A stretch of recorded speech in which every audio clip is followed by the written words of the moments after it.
You look puzzled. The Untold Story of Raregroove. Regrude? What you mean, obscure music? No, music that moves the spirit, magical music. So you're telling me what to say? No, you were asking me a question. No, I'm saying obscure music. Oh, you Regrouve is just another sort of like label. Yeah, we're really and truly all you're talking about is old music. Good music, though. You're telling me, you're asking me. No, I'm reaffirming. You're reaffirming. That Raregroove is a very special music. You might as well interview yourself, Steve. Seriously, yeah.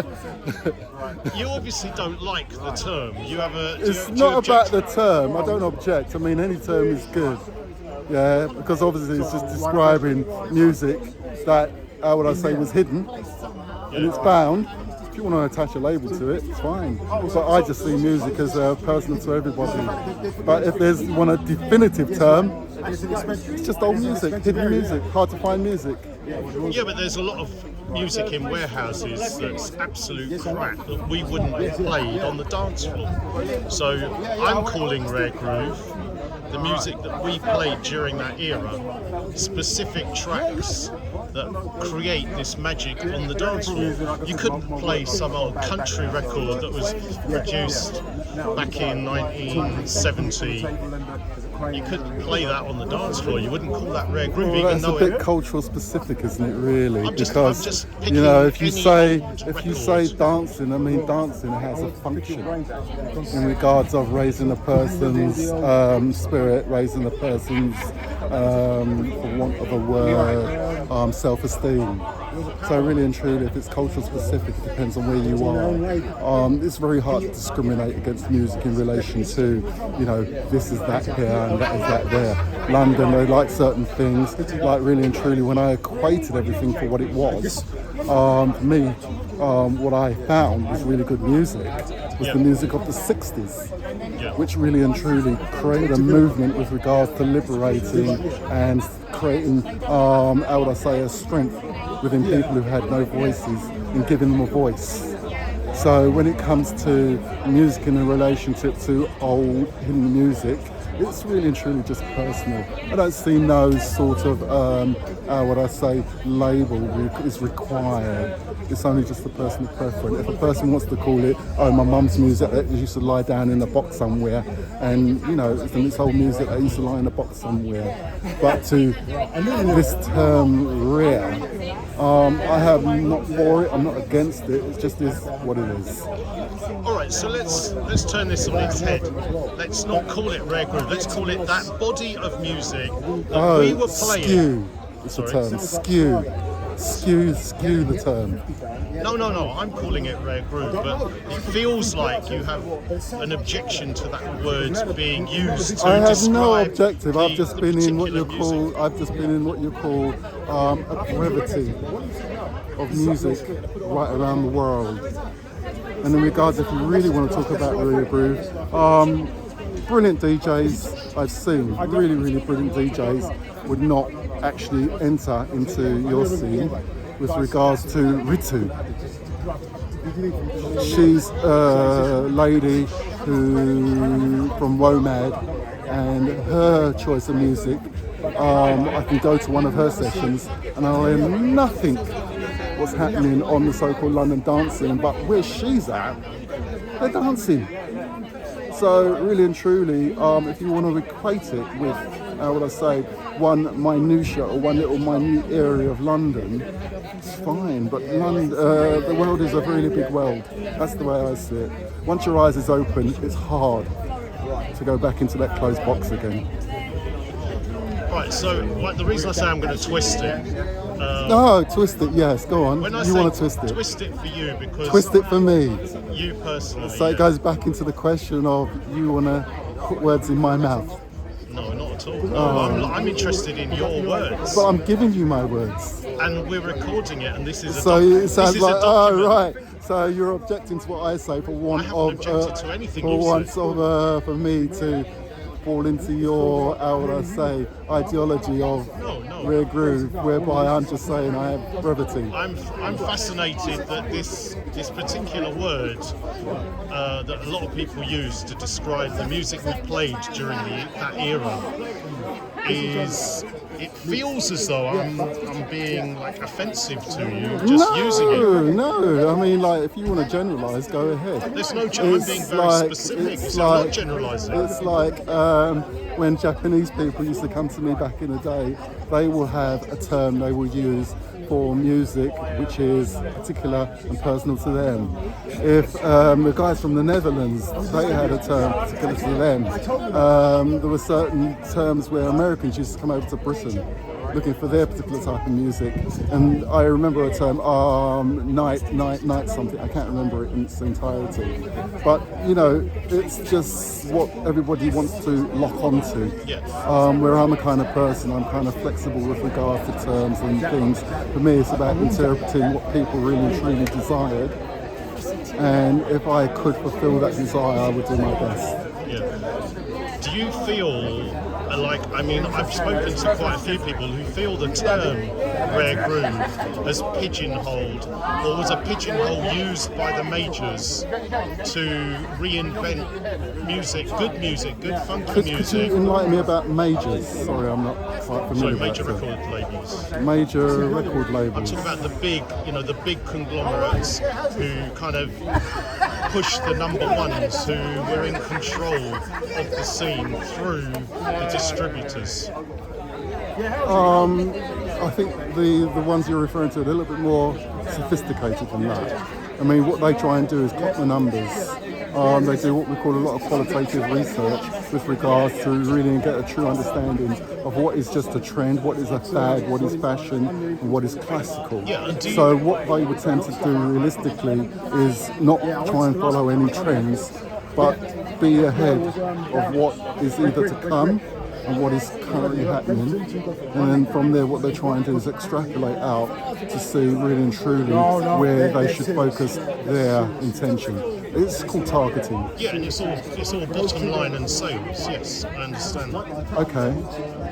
I'm just a little confused into what you're... No, I'm saying that a lot of people feel that the name RAREGROOVE was used by what I'm calling the major record companies, Polydor, Sony, I mean, the people you keep referring to, a lot of people, enlighten me. I'm talking about the way that they then sold the compilation albums. Are we going back to the so-called conglomerates that you mentioned before? No, we're talking about, RCA did the Rare albums, Polydor created a label. Yeah, Morgan Carr, Desi Parks was really good at them. Yeah. He did some really amazing compilations. Yeah, absolutely. And if I remember, he did call those compilations Rare Groove. No, Rare, yeah. Rare. Yeah. So if we look at the concept of Rare in regards to the label, it's just a brand employ, it's a marketing ploy. And, it was perfect at that time for what Desmond Parks did.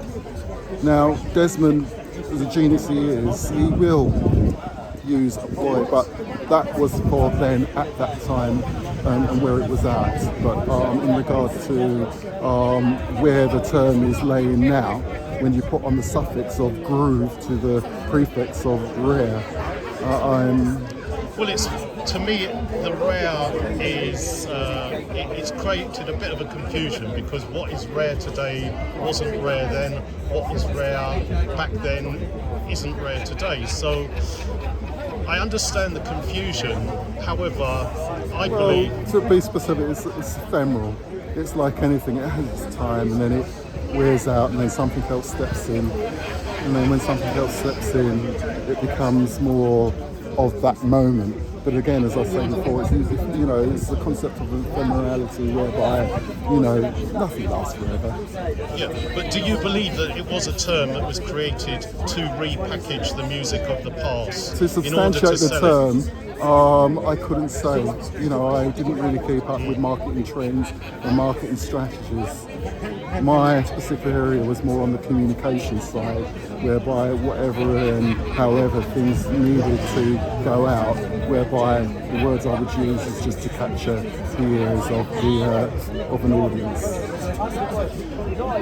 I'm going to transport us back, because there are two times which our paths crossed a lot of times. Well, I remember I was with you for about a year or so. That's right. You and I. Yes. And we did the WAG together for a year or so. Yes. I remember the Christmas party. I remember LL Cool J. I remember a wonderful lady at Times. What's it called? Times. Is it a magazine? Sorry? A magazine. Times. Time Out. No, it was City Limits. Rose Christie. Yes. Rose Christie. Very, very favourable for me, and I've got to say thank you very much, Rosa, if you actually encountered this interview. I'm hoping to interview Rose at some point as well. She's living in Brighton, and she's very well. Well, I'm a bit biased because way back then she was one of my, how would I say, favourite people. But you know, as we say, it's all part of growing up. We both moved on and we're doing better things now, I pray. So I want one of the reasons I'm doing this sort of series of interviews is to bring the music alive for the people who weren't there, i.e. the next generation. Because Bringing the music alive. Bringing the music alive for people who don't know about it, because there's a lot of people who don't hear it, because the music that we were playing, say at the WAG Club, isn't being played, I would say, either in the same way, it's not being played on to the same groups of people. Well, as I say before, everything has its time. It's like the music my son and my daughter likes. It's of their generation. And who are we to cast shade on their music in preference of ours? I mean, at the end of the day, it comes down to just personal taste. Yeah, and I feel that at the moment a lot of that music doesn't get aired because, again, I'm going to go back to the majors, the way that the majors have got a stranglehold, on the market. Through the media channels, a lot of this music doesn't get the same airplay, it doesn't get the outlets that I feel that this particular music we were playing back at the WAG, and I call it like organic funk.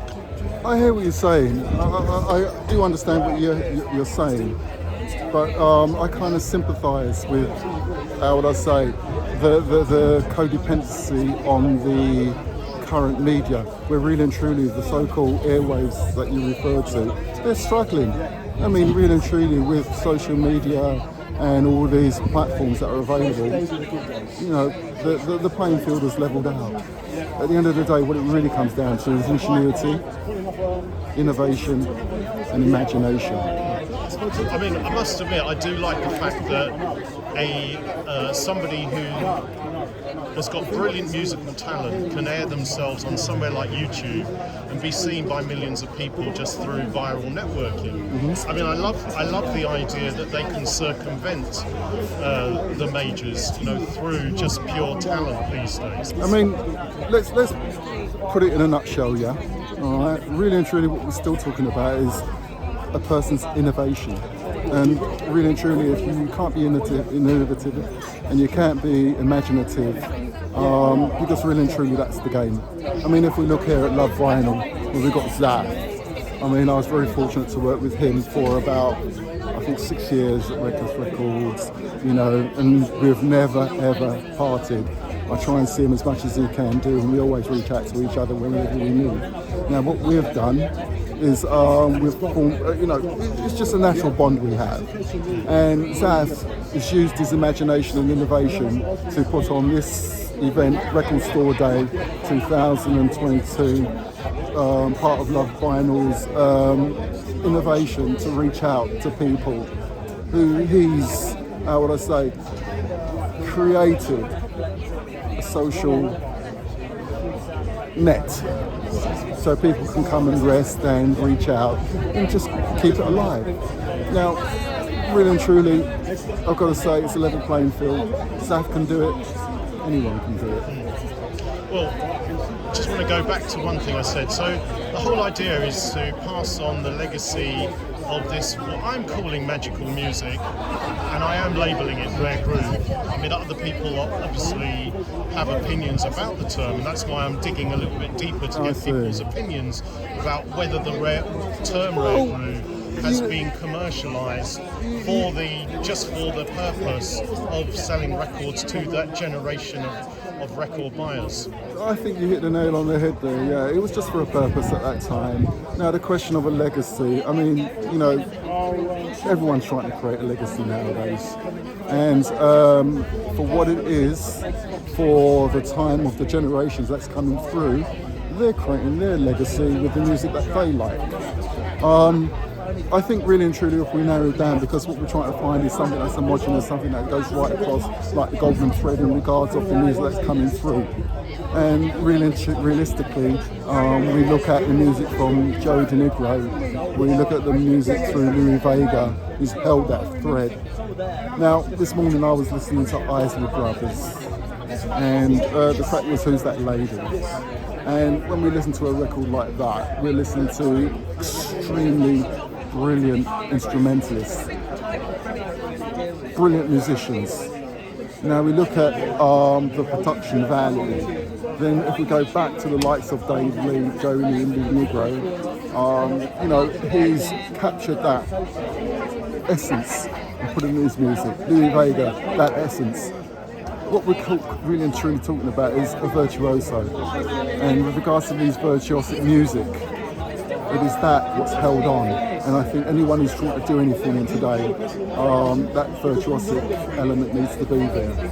If we look at punk music, lost out, whereby it had to merge, a fusion was required between the punk rock music and the virtuosic heavy metal music, whereby if we look at David Grohl, in regards to the music that he's playing now, it's just fantastic because that essence of that virtuosity is still there.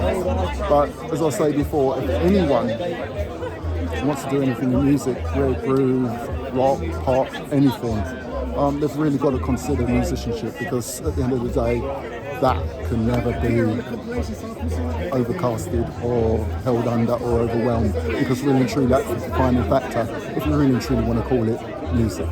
Well, musicianship, now I think you've brought it back to where I always start, which is that the music that we were playing at the WAG Club, at that what I call the golden era of, and I'm going to call it RAREGROOVE again, sorry Trevor, I know it seems to upset you a little bit, but no, I'm not upset. I mean, look at me. Music, cool as a cucumber as always, may I say it myself. See, that music was You're the one that's going a bit red, Steve. What's going on? That music, only if you guys could see his face now. Look at him grinning like a chicken. Okay, so that music was made by real musicians and by real bands who played together and were tight. Yes, and the music was organic as well. It was organic, it was syncopated, it had a little bit of a skip to it. Now, in order to get that skip, to go across the rhythms, to play across the rhythms, to get those grooves, you had to be an amazing musician to keep it. Not really. I think let's not put things out of whack in regards of, how would I say, trying to put everything into a niche. At the key end of the day, music is about competency. And there's many competent musicians.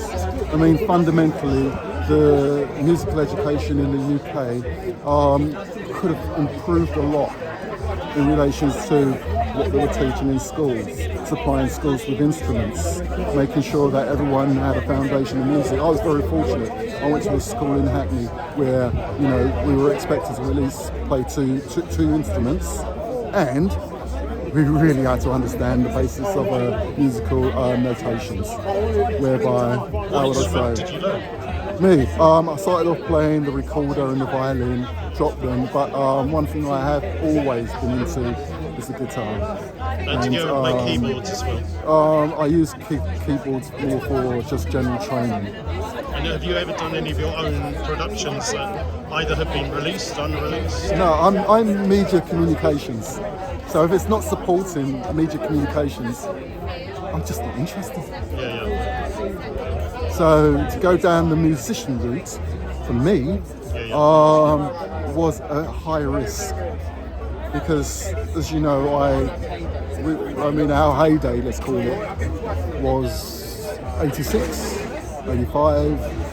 You know, my heydays was 1976, 1977. Yeah. So I've come through there, all the way up, and I'm running on a risk. I've got a high qualification at the back of me. I've got a well-standing father and a mother who, how would I say, were very inspirational to me. And they saw me really and truly that music was never a route for me. It was just one of those stepping stones that people take to move on. And my true desire was always media communications. So the 70s that you've just referred to, is that DJing or playing instruments? Well, DJing I used because the instrumentation wasn't specific. It was only specific to an aspect of media communication with regards to, how would I say, tying in the music with words, looking at, how would I say, other forms of outlets with regards to how instrumentation can be used with words on a specific, or how would I say, media platforms that could be projected for what's going to come around in the future. So that era, can you just give people your history as far as DJing just before the mid-80s? Do I really need to do that, Steve? Because at the end of the day, this is an oral history. It's an oral history that, how would I say, it's something that it no longer serves me. It no longer warms my soul. It's a step that I just simply used way back through the 70s and the 80s that enabled me to move on to the next step of my life. I don't think I'm really that important when it comes to the music. I personally think it's the musicians are the people we should really and truly be applauding and really and truly taking more notice of, because without them, without the producers, I don't think at this current time nothing can happen. I mean, we came through a time when production, electronic communications, electronic productions. I remember writing an article for Blues and Soul in relation to how that music, because it was new, it was still in the process of developing a soul and an identity. Everything just seemed to be bang, clash, wallop, and let's go. Now, I remember the Wiley production team, where they're early hip hop, and we had Sylvia and her early stuff. They were a little ahead, but they were very reluctant to let go of their secrets in relation to their production, which is only too right, because at the end of the day, they'll be compromising their market position by letting go of their secrets. But what really and truly transpired is that everybody paid more attention and learned, but where it was to where it is today, there's certain people at the top of the tree, top of the tree in relation to those at the lower end of the tree of this. But at the end of the day, everyone is growing in their production aptitude. Technology is growing. Many things are growing. It's going to grow more. So I just feel the real value is always in what is being communicating, opposed to what is enabling that communication. Because at the end of the day, a person can stand on a street corner, doing a cappella, and be amazing. So, just want to ask you, media communication, obviously this is your big thing. And as I said, the documentaries are to pass on this amazing body of music. Could you do me a favour, bring alive what it was like to be at the clubs that me and you DJ'd at? Still, there's so many. Be specific, please. Let's take Upstairs at the Wag Club. Upstairs at the Wag Club. Upstairs at the Wag Club, Wednesday nights, you used to bring your box of records. I would have my little box of records and we would smash it up there. But I remember nights, Steve, when you just let me just go. It was like you just didn't want to get on the decks. I remember those nights. But I also remember the nights when really and truly you were feeling it. So I'll go on for a little while and get off and let you go. But what I really appreciate those nights is that there was a solid understanding, and I think really and truly we broke certain barriers, because when I look at who was coming through and what we did, it was still a place where DJs didn't really collaborate. And even though they were collaborating, I still felt that there was an edge of competition and an edge of still trying to work it out, whereby I've got to say we gelled. Well, it was a very special energy. It was very, very special energy, and I would love you to just describe not so much my relationship with you behind the decks, but what was happening actually on the dance floor, because that's where the magic was being made. Oh my God, Steve, Jerry, Delroy Dyer, that is, so many, Chite, Dominic, so many, all the Pasadenas before the Pasadenas. Wow, it was just a meeting place on Wednesday. It was, it's very hard to talk about atmosphere. Atmosphere is a really hard thing. All I know is that there was a presence in there whereby everything was effortless. The music was pumping. Wow. For me personally, it was just a privilege to be able to stand behind the decks and, how would I say, be able to lay down the grooves and, you know, but in essence, it's just a part of a journey to me, Steve. It's not really something that, how would I say, I hold as a major point of my life, because I've got a lot more living to do.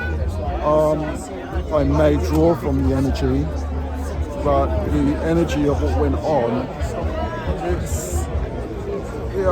it's one of those occurrences, special occurrences that will never be repeated. To recreate it, I think, is to lose everything that happened during that period. It's like anything, it's onwards and upwards, keep it moving. Yeah, I mean, I'm still adamant that can be recreated. You need the same elements that we had back in the day. Personally, I think, you know, this is my own personal thinking. To want to imitate something is, what I say, it's a great loss.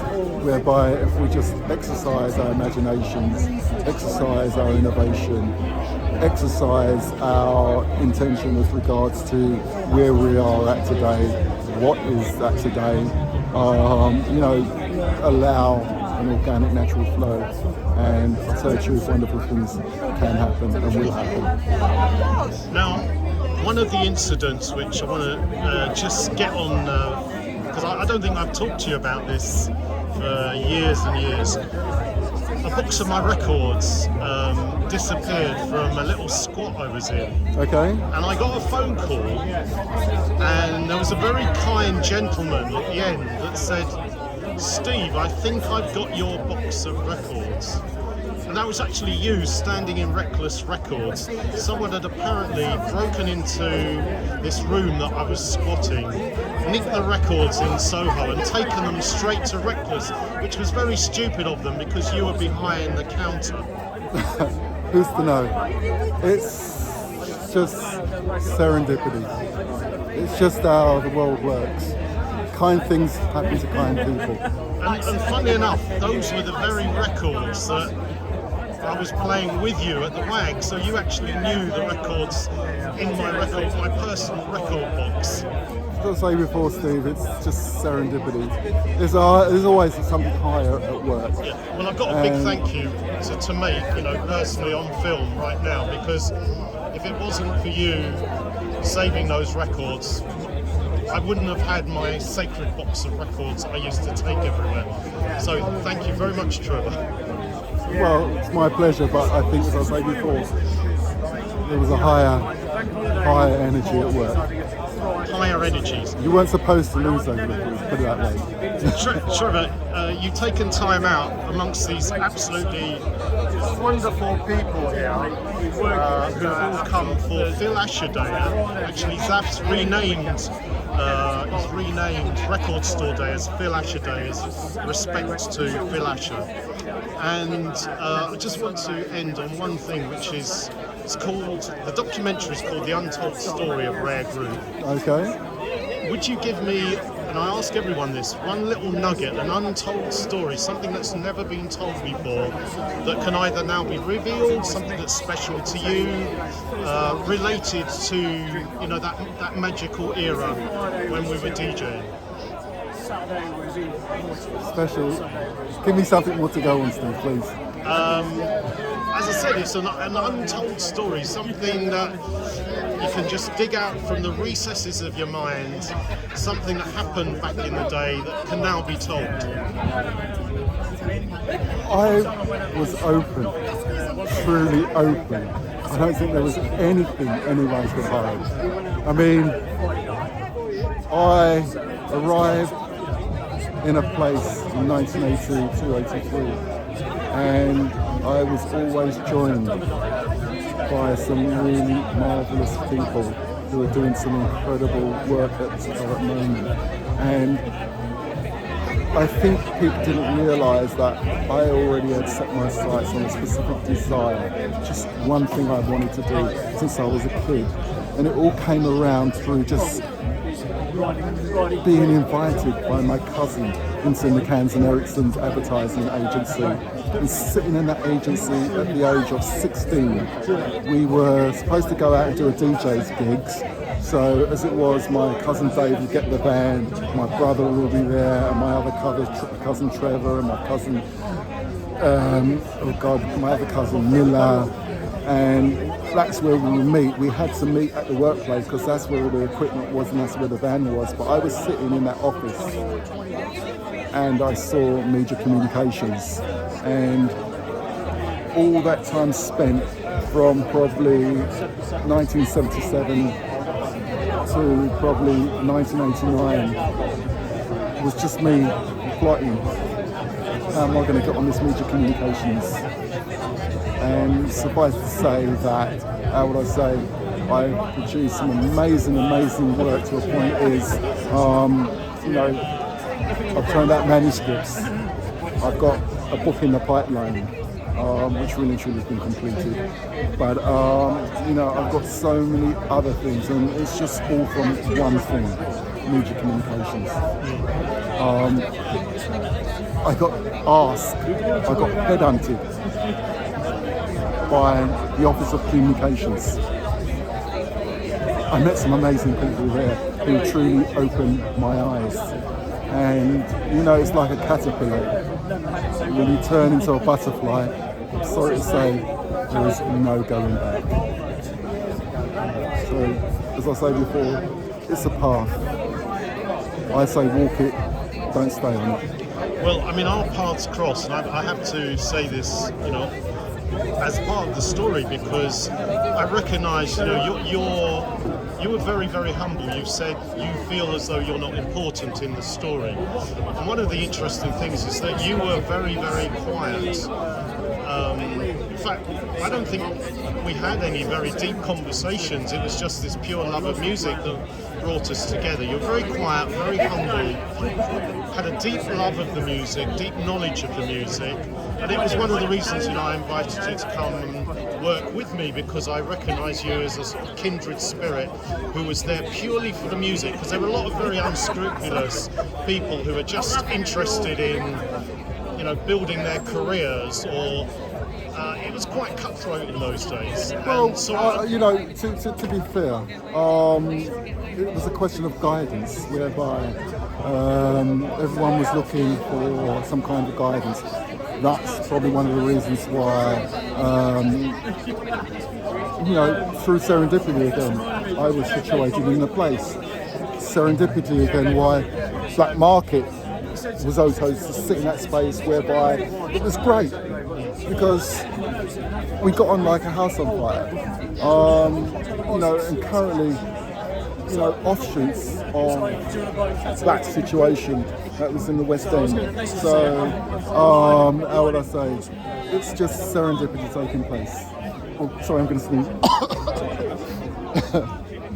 So, again, this is a platform where I ask everybody the same question, which is, do you feel that there's anybody that has not had the recognition or props as part of the unfolding story? Because we can now look back and look at the timeline. Oh, he's gone. Winston? He was just behind you, trying to get your attention, but you were in full... Sean P. Sean P. From Records and Tape Exchange. Tall gentleman. Yeah, there are two Sean P's, so... I think when I say a very tall gentleman, one, yes, yeah. yes. So, you know, Patrick Forge, Zach. There were just so many. It's hard to name. It's really, really hard to name. But as I say before, they came after a time after me, whereby, what I say, it was part of, what I say, an understanding of the deeper meaning and utility of the music that they had. Johnny Reckless, you could say as well. Apparently he came 10 years after me. And these guys have done some amazing work and are currently doing some amazing work. And I just hope and pray that, you know, they'll continue to spread that wonderful message that's buried deep within the music. Well, it's been an absolute fascinating conversation. Thank you for stopping to talk. The interviews are seen on raregroove.com. You can type in raregroove.com, it takes you straight to the channel on YouTube to watch the videos. And just as a sort of lasting and parting thought, could you give your where people can find you on social media? It's just Trevor Griffiths. I removed the Boga, personal reasons, but it's just Trevor Griffiths and Idlet Media. Simple as that. Yeah, have you got a web address that people can type? No? Just Idlet. IDELICK. Simple as that. Thanks very much, Trevor. I really appreciate you taking time from this amazing gathering of old school faces. Yeah, excellent. Thank you very much, Steve. Much appreciated.